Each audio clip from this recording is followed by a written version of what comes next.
에베소에서 보낸 바울의 편지, 바울이 어떻게 에베소 도시에 오게 되었는지에 대한 이야기는 매우 흥미롭습니다. 이 부분은 사도행전 19장에서 살펴볼 수 있습니다. 에베소는 당시 대도시였으며 그리스 로마 신들에게 예배하는 제사 중심 지역이었습니다. 2년이 넘는 시간 동안 바울은 그곳에서 매우 효과적인 선교 활동을 했고 많은 사람들이 예수님의 제자가 되었습니다. 수년이 지나 로마인들에게 수감된 후 바울은 이 편지를 썼습니다. 편지에서 두 가지 생각은 두 개의 분명한 묶음으로 나뉘어집니다. 전반부에서 바울은 복음의 스토리를 살펴보고 있습니다. 어떻게 모든 역사가 예수 안에서 절정에 이르며 또 어떻게 그의 제자들이 예수님의 창조하심으로 다인종 공동체화 되어가는지 살펴봅니다. 편지의 후반부는 그러므로라는 단어에 의해 연결되어 있으며 여기서 바울은 복음 이야기가 어떻게 우리 삶의 모든 부분에 영향을 미쳐야 하는지 살펴봅니다. 개인적으로 이웃에게 또한 공동체에게 그리고 우리의 가족들에게까지요. 그러면 바울이 모든 걸 어떻게 다루는지 살펴봅시다. 1장은 아름다운 히브리 시편으로 시작하며 바울은 주님께서 예수 그리스도 안에 행하신 놀라운 일들에 대해 하나님 아버지께 찬양합니다. 창세전부터 아버지께서 언약 백성들을 선택하고 복을 주시기를 예정하셨습니다. 여기서 아브라함의 가족들과 창세기 12장 1절에서 3절의 구절들을 보고 생각해 보세요. 그리고 예수님을 통해 이제는 누구든지 그 가족 안에 입양될 수 있습니다. 예수님의 죽음은 우리의 가장 악한 죄들과 가장 나쁜 실패들을 덮습니다. 그리고 예수 안에 우리는 하나님의 은혜를 찾습니다. 실제로 바울은 은혜가 모든 새로운 길을 열어주며 우리가 모든 삶의 부분을 이해하도록 돕는다고 말합니다. 바울은 1장 10절에서 하나님의 목적은 하늘에 있는 것이나 땅에 있는 모든 것이 그리스도 안에서 하나가 되도록 하는 것이라고 말합니다. 그리스도는 칭호이며 메시아 구세주를 뜻합니다. 하나님의 계획은 늘 예수 그리스도 안에 하나가 되어 회복된 사람들의 대가족을 이루는 것이었습니다. 이 신성한 목적은 명확해졌다고 바울은 말합니다. 우리가 처음으로 그 가족이 되었을 때, 그리고 여기서 바울은 아브라함의 자손 안에 민족적 유대인에 대해 언급하고 있습니다. 하지만 그 다음에 바울은 너희에 대해서 이야기합니다. 여기서 너희는 이방인을 의미합니다. 너희도 예수에 대하여 그리고 그를 통하여 구원을 들었고 너희도 또한 성령의 일하심으로 이 가족으로 이끄심을 받았다. 여기서 바울은 사도행전의 이야기 속에 알려진 사건들에 대해 언급하고 있는데 어떻게 하나님의 성령이 유대인과 비유대인들을 예수 안에 한 가족으로 이끄셨는지를 말합니다.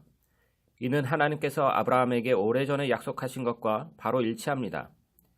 이 시에서 바울이 하나님 아버지에 대해 또한 아들인 예수에 대해 그리고 마지막에 성령에 대해 이야기하면서 시작하는 걸 주목해 보십시오. 바울이 복음 이야기를 말하는 것처럼 아버지, 아들, 성령님은 모두 함께 일하십니다. 아주 멋지죠. 시 다음으로 바울은 기도로 반응을 보입니다. 그는 예수님의 제자들이 단지 아는 것으로 그치지 않고 인격적으로 복음의 능력을 경험하기를 기도하고 그들이 죽음에서 부활하시며 온 세계 위에 머리로 오르신 예수님의 권능에 의해 힘을 얻기를 간구합니다. 이제 2장에서 바울은 다시 돌아가 1장의 시편에 나온 핵심 개념인 특별히 하나님의 은혜와 예수님의 새로운 다인종 가족에 대해 상세하게 다룹니다. 그는 어떻게 비유대인 그리스도인들이 예수님을 알게 되었는지의 이야기를 다시 들려줌으로 시작합니다.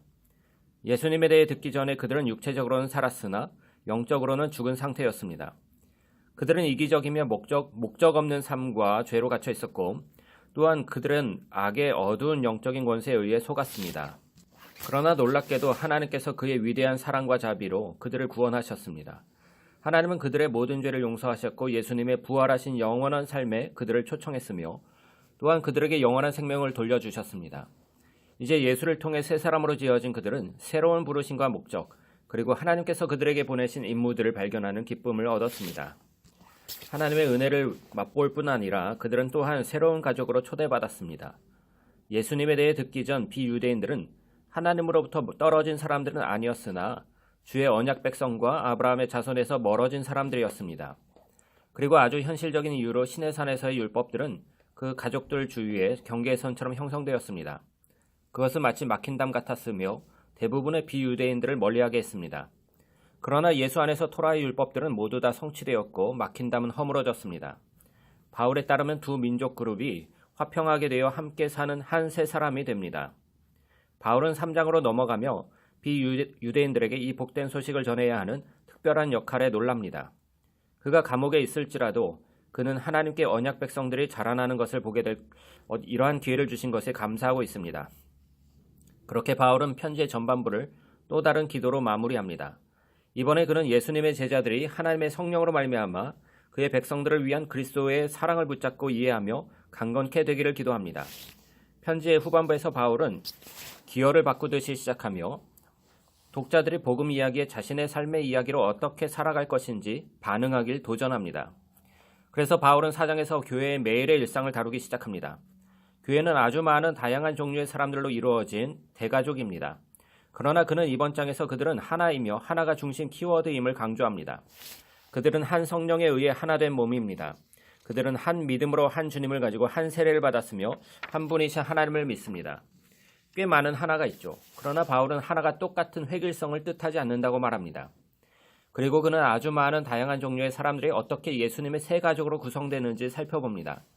그렇지만 그들은 한 성령에 의해 권능을 받고 각각 그들의 특별한 달란트를 사용하고 열정을 다해 섬기고 서로 사랑하며 교회를 세워갑니다. 그리고 여기서 그는 두 개의 아주 멋진 비유를 사용하는데 하나는 세워져가는 교회를 새 성전으로 그리고 두 번째는 머리 대신 예수님과 더불어 지어져가는 새 사람으로 비유합니다. 이 새 사람은 바울이 다른 여러 장에서도 계속 다룰 비유입니다. 바울은 모든 그리스도인들에게 자신의 옛사람을 마치 여러 벌의 헌옷처럼 버리고 회복된 하나님의 형상 안에서 자신의 새 사람을 입으라고 도전합니다. 또한 바울은 이번 구획에서 옛사람과 새사람을 길게 나열하고 비교해 다룹니다. 거짓말 대신 새사람은 진실을 말하고 분노를 품는 대신 그들은 갈등을 평화롭게 해결합니다. 훔치는 대신 새사람은 너그러우며 수군대는 대신 그들은 그들의 말로 사람들을 격려합니다. 복수하는 대신 새사람은 용서하고 모든 성적인 충동을 채우는 대신 새사람은 그들의 육체적인 욕망에 대한 절제를 훈련하며 술 취하는 대신 새사람은 성령으로 충만합니다. 그리고 그는 성령에 충만하면 어떻게 보이는지 네 가지의 다른 방식들을 설명합니다.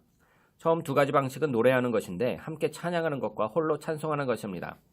이 부분은 매우 흥미로운데 첫 번째로 성령이 예수님의 사람들의 삶 속에 어떻게 일하시는지 바울이 생각한 것은 찬양과 음악이라는 것입니다. 세 번째로 성령의 영향 가운데 있는 방법은 언제나 모든 것에 감사하는 것입니다. 네 번째로 성령이 예수님의 제자들을 강권하여 자기 자신을 다른 사람보다 밑에 두고 다른 사람을 자신보다 더 중히 여기고 높이는 것입니다.